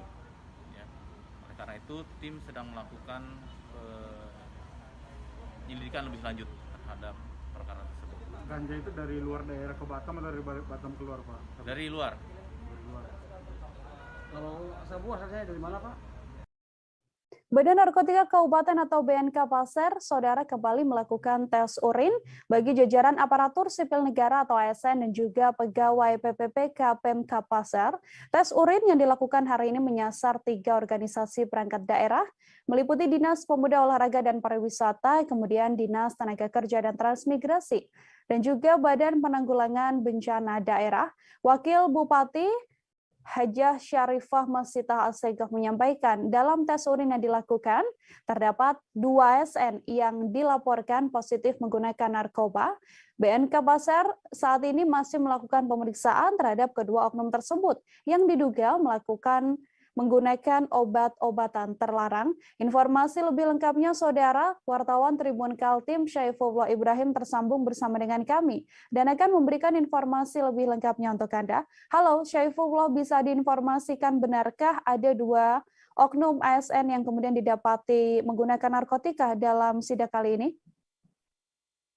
Ya, rekanlah, berdasarkan hasil laporan dari BNK Kabupaten Pasir, terdapat 2 oknum pegawai atau organisasi perangkat daerah yang kedapatan atau yang positif menggunakan narkotika. Namun kepastiannya itu masih dilakukan penyelidikan oleh Kabupaten Pasir guna memastikan pegawai tersebut benar atau tidaknya mengonsumsi atau menggunakan narkotika. Berdasarkan instruksi dari Bupati Pasir nomor 9 tahun 2022, sanksi yang diberikan kepada ASN maupun P3K yang positif menggunakan narkoba, yaitu untuk ASN-nya sendiri dilakukan penundaan tunjangan penghasilan pegawai atau TPP, sementara untuk tenaga honorer dilakukan penundaan untuk pembayaran gajinya selama 3 bulan. Dalam kurun waktu 3 bulan ke depannya, BNK kembali akan melakukan tersuring kepada 2 oknum tersebut. Jika hasilnya masih sama, maka akan dilakukan rehabilitasi. Sebelumnya pada Selasa kemarin atau tepatnya 31 Mei 2022 kemarin, BNK Pasar juga telah melakukan tes urin kepada ASN di 2 perangkat daerah. Namun hasilnya dari situ dinyatakan semuanya negatif. Berbeda dengan pelaksanaan tes urin yang dilakukan BNK Pasar saat itu, tes urin pada Kamis kemarin, BNK tidak lagi meminta izin kepada kepala OPD, namun langsung melakukan tes urin secara random dan melakukan pemeriksaan badan kepada pegawai maupun P3K Kabupaten Pasar. Dari pemeriksaan itu, jika terbukti ada ASN maupun P3K yang membawa atau kedapatan menyimpan narkotika di meja kerjanya, maka akan langsung diserahkan ke pihak kepolisian. Rencana awalnya terdapat 8 OPD yang dilakukan pemeriksaan. Sejauh ini sudah ada 5 OPD yang pejabatnya yang dilakukan tes urin. Sisanya itu 3 OPD lagi. Tujuan dari tes urin juga dijelaskan guna mewujudkan kabupaten yang bersih dari penyalahgunaan narkotika maupun obat-obatan terlarang. Diketahui kedua pegawai yang positif narkoba tersebut di instansi Disnakertans atau Dinas Tenaga Kerja dan Transmigrasi Kabupaten Pasar dan juga Dinas Pemuda Olahraga Kabupaten Pasar. Sekian rekan Mila. Baik, terima kasih banyak Syaifullah Ibrahim, wartawan Tribun Kaltim melaporkan saudara. Kita beralih ke informasi lainnya. Harga cabai rawit di Pasar Lipat Kajamanggar mengalami kenaikan. Kenaikan tersebut berkisar 50% dari harga awal Rp45.000 dan sekarang sudah menembus Rp80.000. Imbas kenaikan ini yang dirasakan oleh pemilik rumah makan di Manggar, yakni seorang pedagang bernama E. Ia mengatakan terpaksa menaikkan harga menu makanannya agar bisa mengimbangi kenaikan harga cabai. Brian Bimantoro, wartawan Pos Belitung, sudah tersambung bersama dengan kami, saudara, dan akan memberikan informasi lebih lengkapnya untuk Anda. Halo, selamat siang Brian, silakan dengan laporan Anda.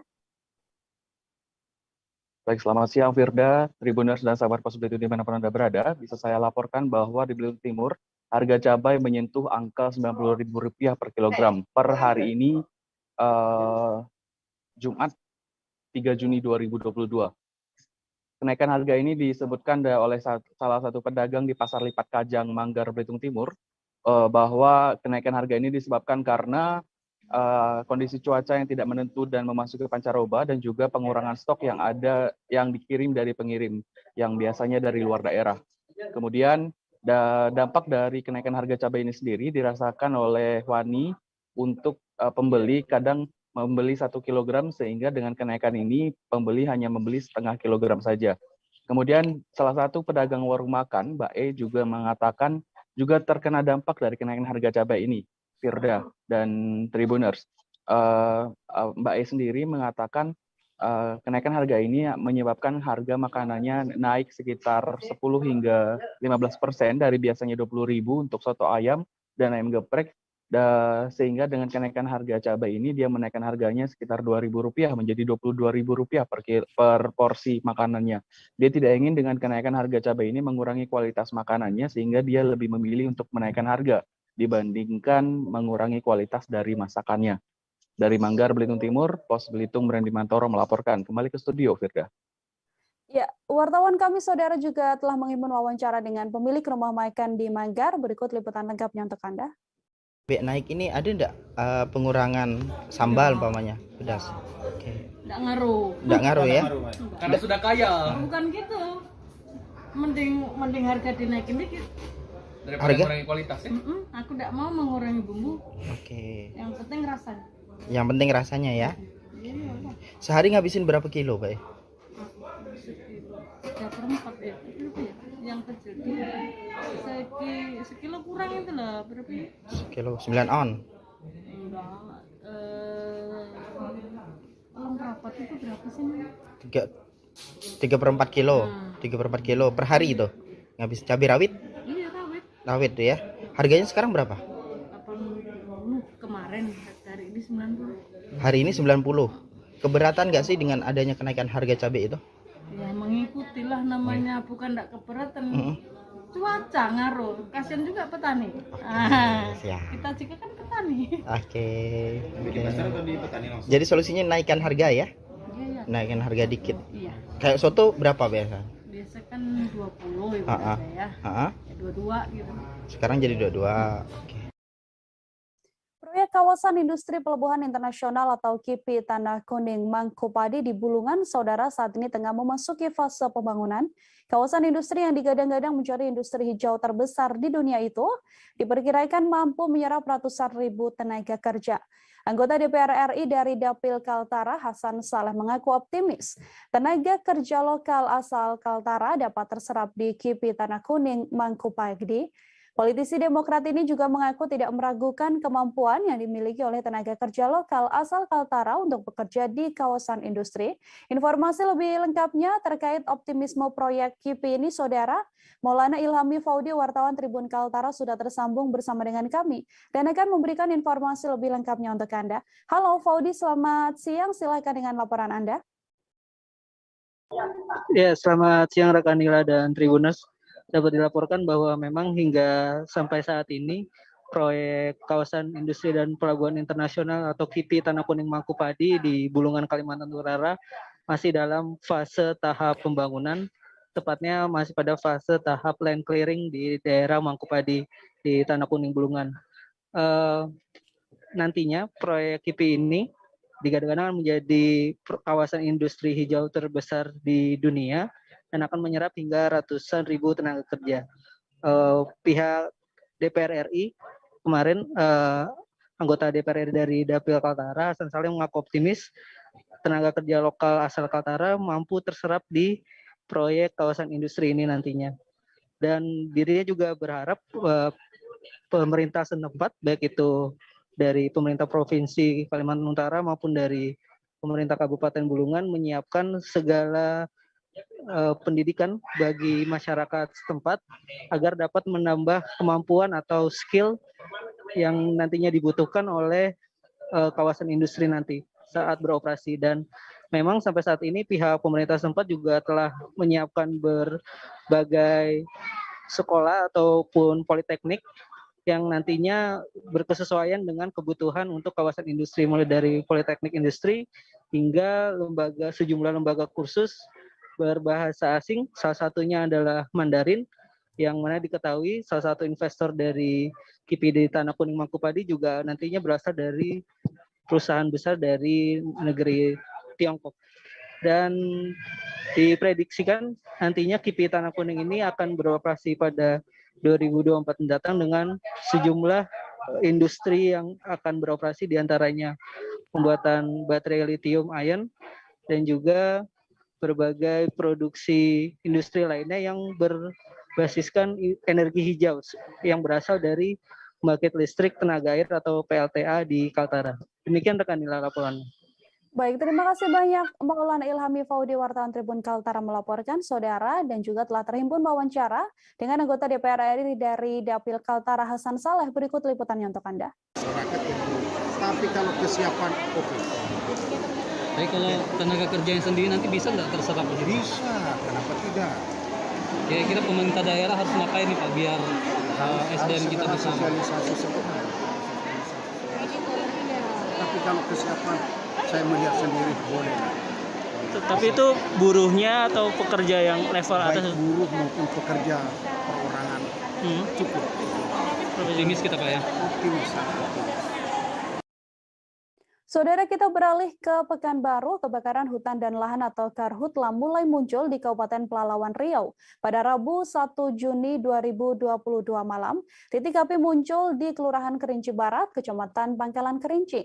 Api membakar lahan yang ada di seberang kantor Dewan Perwakilan Rakyat Daerah Pelalawan, tepatnya di dekat tempat pemakaman umum di Jalan Tengku Abdul Jalil, Pangkalan Kerinci. Alhasil tim gabungan dari berbagai instansi langsung turun ke lokasi untuk melakukan pemadaman hingga tuntas. Informasi lebih lengkapnya, Saudara Johannes Tanjung, wartawan Tribun Pekanbaru, tersambung bersama dengan kami dan akan memberikan informasi lebih lengkapnya untuk Anda. Halo, selamat siang. Johannes, bisa diinformasikan ada berapa banyak lahan yang terbakar dalam Karhutla ini, kemudian bagaimana kondisi terkininya? Baik, selamat siang rekan Nila dan semua Tribuners dimanapun Anda berada. Siang ini dapat kami laporkan dari Kabupaten Pelalawan sudah mulai muncul titik api atau fire spot. Fire spot kebakaran hutan dan lahan yang terjadi pada Rabu malam lalu terjadi di dekat kantor Dewan Perwakilan Rakyat Kabupaten Pelalawan. Seperti diketahui bahwasanya titik api ini atau Karhutla ini merupakan kasus pertama setelah 2 bulan lebih Pelalawan nihil dari titik api. Api membakar sebidang lahan yang berada tepat di samping tempat pemakaman umum yang berada di Jalan Tengku Abdul Jalil yang tepat di Kelurahan Kerinci Barat, Kecamatan Pangkalan Kerinci, Kabupaten Pelalawan.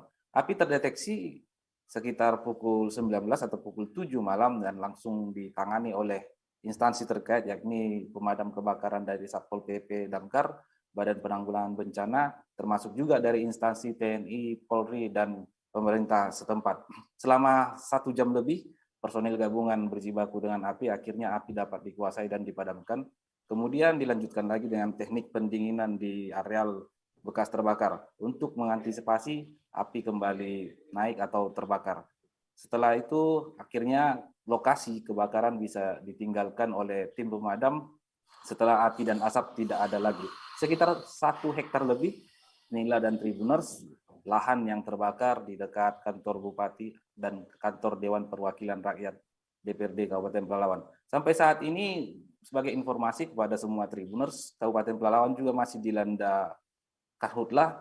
Ini saat ini tim gabungan fokus melakukan pemadaman dan pendinginan di lokasi Karhutla di areal Taman Nasional Tesonilo yang tepatnya berada di Desa Lubuk Kembang Bunga, Kecamatan Ukui, Kabupaten Pelalawan Riau. Sudah 2 hari tim berada di lokasi dan menginap di lokasi untuk melakukan atau mengupayakan pemadaman Karhutla di lokasi.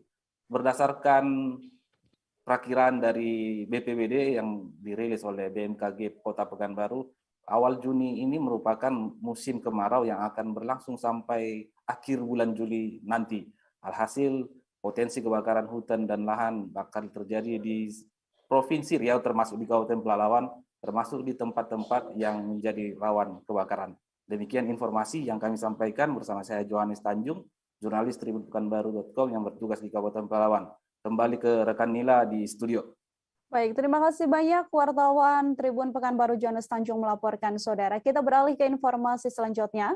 Presiden Joko Widodo berkesempatan datang ke Kabupaten Ngada, Pulau Flores, Nusa Tenggara Timur. Dalam kunjungan kerja seharinya pada Rabu 1 Juni, ribuan warga Ngada juga langsung menyambut kedatangan sang presiden dengan teriakan histeris sejak pertama kali tiba di Bandar Udara Tureleo, Soaba, Jawa. Dengan menumpang helikopter Super Puma berwarna merah putih, warga Ngada seolah terhipnotis oleh sang presiden yang tampak sangat berkarisma. Dengan mengenakan pakaian adat khas suku Bejawa, mereka menangis terharu setelah melihat secara langsung wajah Presiden Joko Widodo. Untuk mengetahui informasi selengkapnya, Saudara, wartawan Tribun Flores Patrianus Meo Jawa tersambung bersama dengan saya dan akan memberikan informasi lebih lengkapnya untuk Anda. Halo Patrianus, selamat siang. Bisa diinformasikan bagaimana antusiasme masyarakat saat Presiden Joko Widodo hadir di wilayahnya? Silakan dengan laporan Anda. Baik, terima kasih rekan Nila dan Tribuner semua. Dari Kabupaten Ngada, Provinsi Nusa Tenggara Timur, memang kami informasikan bahwa kunjungan Presiden Republik Indonesia, Bapak Insinyur Haji Joko Widodo pada hari Rabu tanggal 1 Juni tahun 2022 kemarin memang memantik antusiasme dari warga masyarakat Kabupaten Ngada yang cukup tinggi. Nah, Nila dan Tribuners, satu hal yang membuat masyarakat Ngada begitu spontan untuk menyambut Presiden, yakni salah satunya adalah pakaian adat yang dikenakan oleh sang Presiden, yakni sapulu'e, pakaian adat sapulu'e khas Bejawa, yang biasanya digunakan oleh para mosalaki atau para pembesar pada zaman dahulu. Nah, Nila dan Tribuners, yang menarik dari pakaian adat yang dikenakan oleh Jokowi ini adalah, salah satunya adalah pakaian ini ditenun oleh seorang wanita, Mama Monica Ngada, seorang wanita berusia 76 tahun. Ibu Monica ini menenun pakaian yang dikenakan oleh Jokowi secara manual dengan menggunakan alat tenun yang masih sangat tradisional. Nah, Nila dan Tribuners, hari Kamis kemarin tanggal 2 Juni, saya dan tim Tribun mencoba untuk pergi ke lokasi di mana pakaian yang dikenakan oleh Jokowi itu ditenun. Nah, di sana, Nila, kami mendapatkan informasi langsung dari Ibu Monica bahwa segala macam tahapan pembuatan pakaian Jokowi itu dilakukan dengan ritual khusus. Menurut Ibu Monica, bahwa pakaian yang dikenakan oleh Jokowi itu sebelumnya merupakan pakaian yang dipesan oleh Bupati Ngada, Bapak Paru Andreas, dan Pak Bupati sampaikan ke Ibu Moni bahwa pakaian itu nanti akan dipakai oleh Presiden. Sehingga Ibu Moni melakukan semua tahapan dalam proses pembuatan pakaian Jokowi ini melalui ritual-ritual khusus dengan bahan dasar dari benang bambu. Ibu Moni kemudian mewarnai pakaian itu juga menggunakan bahan-bahan yang sangat alamiah. Nah, karena memang mulai dari proses pengambilan bahan di hutan hingga proses penenunan itu dilakukan secara tertutup dengan ritual-ritual khusus yang tidak semua orang bisa melakukan. Begitu, Nila. Halo, Nila. Ya, oke, Pak Trianus, terima kasih banyak atas informasi Anda. Begitu istimewanya pakaian yang dikenakan oleh Presiden Joko Widodo, yakni dengan ditenun dan ada ritual khusus menggunakan bahan benang bambu dan juga bahan-bahan pewarnaan alami. Kita beralih ke informasi selanjutnya. Saudara, menekan angka stunting PKK Desa Lepom TUU prakarsai lomba kebersihan dan juga pameran wisata budaya, pemberdayaan kesejahteraan keluarga Desa Lapeom, Kecamatan Insana Barat, Kabupaten Timur Tengah Utara NTT memprakarsai pelaksanaan pameran wisata budaya di desa setempat. Pameran wisata budaya yang berlangsung pada Jumat 27 Mei kemarin mengusung tema strategi penurunan stunting yang dihadiri oleh sejumlah pihak. Untuk mengetahui bagaimana informasi lebih lengkapnya, Saudara Onci Rebon, wartawan Pos Kupang sudah tersambung bersama dengan kami dan akan memberikan informasi lebih lengkapnya untuk Anda. Halo, selamat siang Onci, silakan dengan laporannya.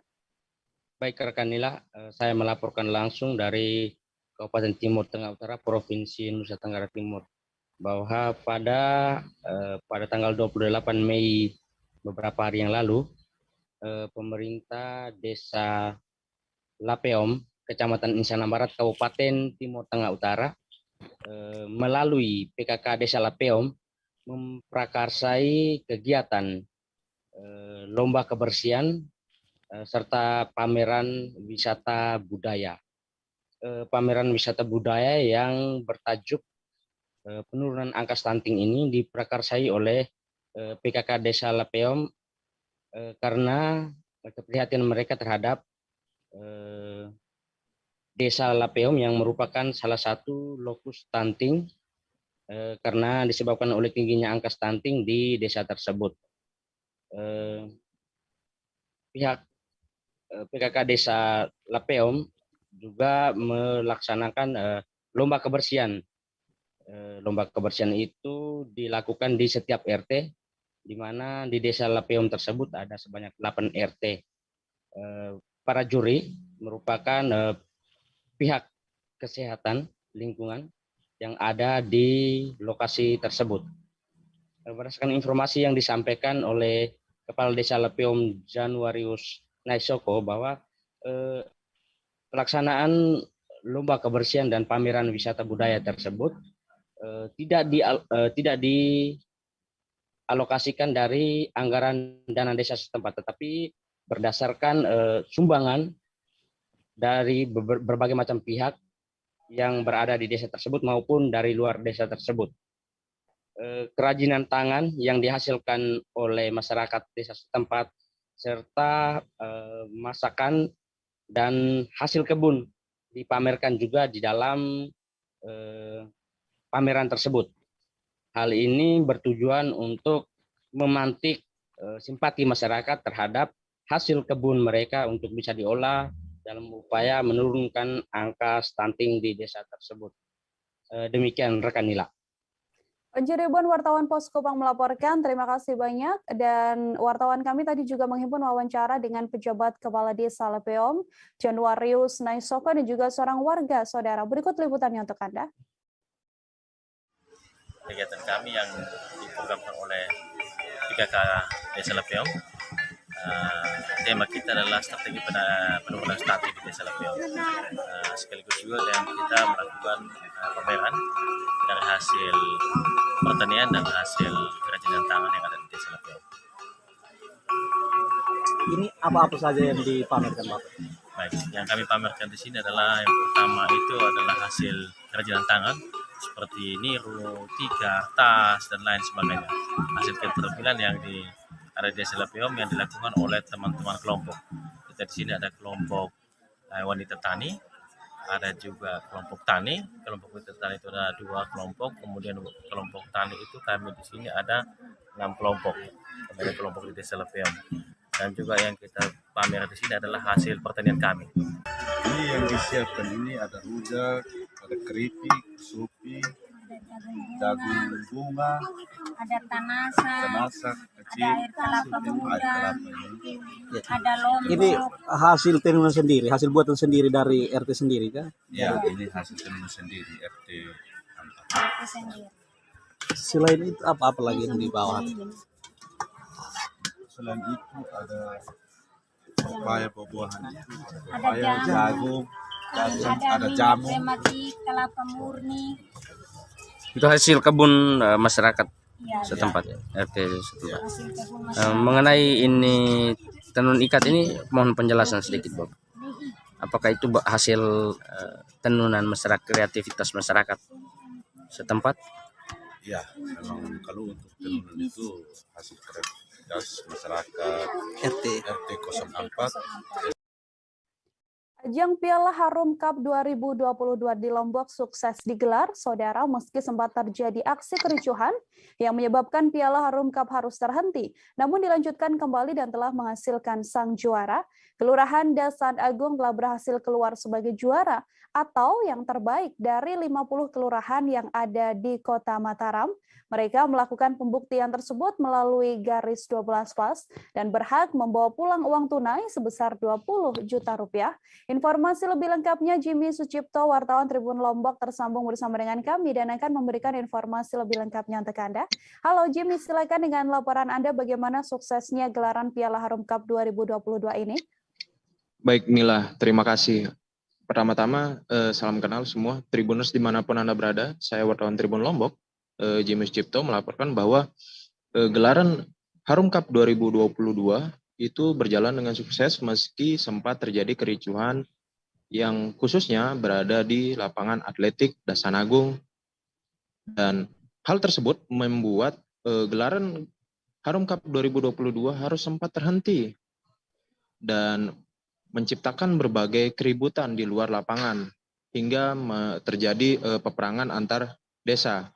Namun dengan kerjasama pihak antara panitia bersama kepolisian dan juga tokoh daerah lainnya, itu membuat bahwa kericuan ini dapat ditangani dan juga disampaikan oleh Ketua Umum KONI Mataram, Bapak Firaj, memberitahukan bahwa kejadian kericuan tersebut terjadi atas kekurang dewasaan masing-masing antara dari pihak panitia, pemain maupun gelaran yang terjadi sebelumnya.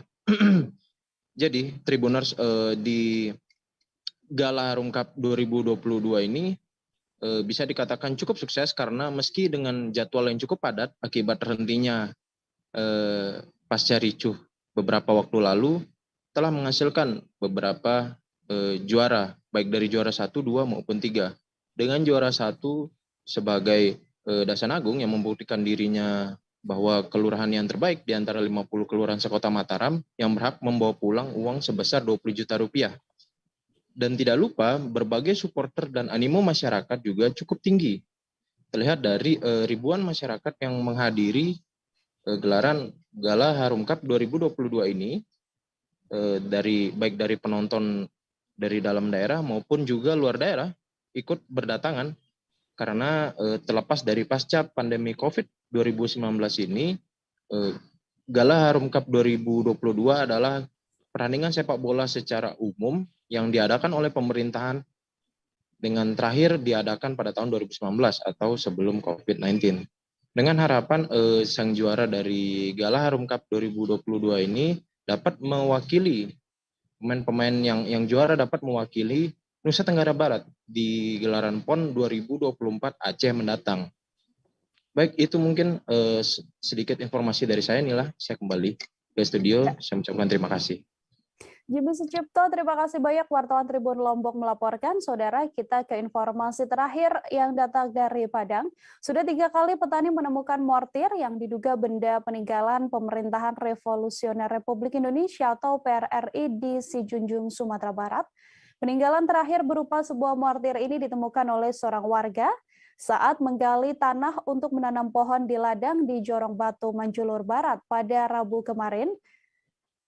Poli Jorong Batu Manjulur Barat menyebut sebelum penemuan mortir itu di Jorong Batu Manjulur Barat juga ditemukan 2 granat yang diduga peninggalan PRRI. Informasi lebih lengkapnya terkait temuan mortir di ladang ini, saudara, sudah ada Hafiz Marsal, wartawan Tribun Padang yang akan memberikan informasi lebih lengkapnya untuk Anda. Halo Hafiz, silakan dengan laporan Anda. Ya, terima kasih rekan Nila. Bisa kami laporkan dari Jorong Batu Manjulur Barat, Nagari Batu Manjulur, Kecamatan Kupitan, Kabupaten Sijunjung, Sumatera Barat, bahwa pada hari Rabu 1 Juni 2022 telah ditemukan salah satu peninggalan yang diduga merupakan peninggalan dari PRRI, yaitu sebuah mortir oleh seorang petani atau peladang yang sedang melakukan menggali tanah untuk menanam pohon bibit, pohon kulit manis. Yang mana pada saat itu peladang tersebut menggali lubang sekitar dalamnya itu sekitar 20 cm. Dan linggis yang ia gunakan itu membentur benda keras yang diduga merupakan mortir tersebut, yang mana pada saat itu warga yang bernama Buyung Asnan tersebut tidak mengetahui bahwa itu adalah mortir karena bentuknya seperti pipa biasa tetapi memiliki sayap di bagian bawahnya. Jadi karena curiga dengan bentuk dari benda yang diduga seperti pipa tersebut, Buyung Asnan melaporkannya kepada pihak Babin Kamtibnas dan seterusnya kepada pihak Polsek 4 Nagari. Dan setelah dilakukan mendatangi lokasi, pihak Polsek 4 Nagari memberikan vonis lain di lokasi tersebut, yang mana telah diidentifikasi benda tersebut merupakan sebuah mortir yang diduga peninggalan dari masa PRRI pada dahulunya. Setelah itu, pihak Polsek 4 Nagari memberitahukan kejadian tersebut dan meminta bantuan kepada tim Jihandak, tim Gegana Brimob Polda Sumbar untuk melakukan evakuasi dan identifikasi lebih lanjut. Dan saat tim Gegana datang, itu mortir dievakuasi kepada tempat yang lebih aman dan seterusnya itu dilakukan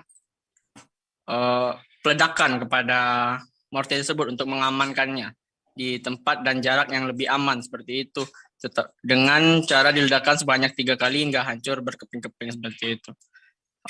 Penemuan mortir ini merupakan penemuan ketiga kalinya di Nagari Batu Manjulur, khususnya itu di Jorong Batu Manjulur Barat ini sudah 3 kali ditemukan peninggalan dari yang diduga peninggalan masa PRRI itu, yang mana sebelumnya juga ditemukan 2 buah granat yang satunya itu ditemukan saat warga menggali pondasi di rumahnya yang di dekat kantor wali Batu Manjurun, dan selanjutnya itu granat juga ditemukan di aliran sungai di daerah tersebut. Yang Wali Jorong Batu Manjulur Barat Azuri menjelaskan walau salah satu bukti daerah tersebut merupakan daerah pada masa PRRI itu adalah di daerah Batu Manjulur juga terletak ada salah satu makam pahlawan. Jadi itu memang diduga kuat memang peninggalan dari masa PRRI tersebut. Seperti itu rekan Nila. Baik, terima kasih banyak Hafiz Marsal, wartawan Tribun Padang melaporkan terkait adanya benda yang diduga granat dan juga mortir saudara yang merupakan peninggalan dari PRRI dan saat ini sudah diledakkan. Informasi tadi sekaligus menutup perjumpaan kita dalam live update siang kali ini. Jangan lupa untuk terus menyaksikan live update setiap hari di seluruh kanal YouTube Tribun Network. Saya Nila Irda beserta kru yang bertugas pamit undur diri. Terima kasih dan sampai jumpa.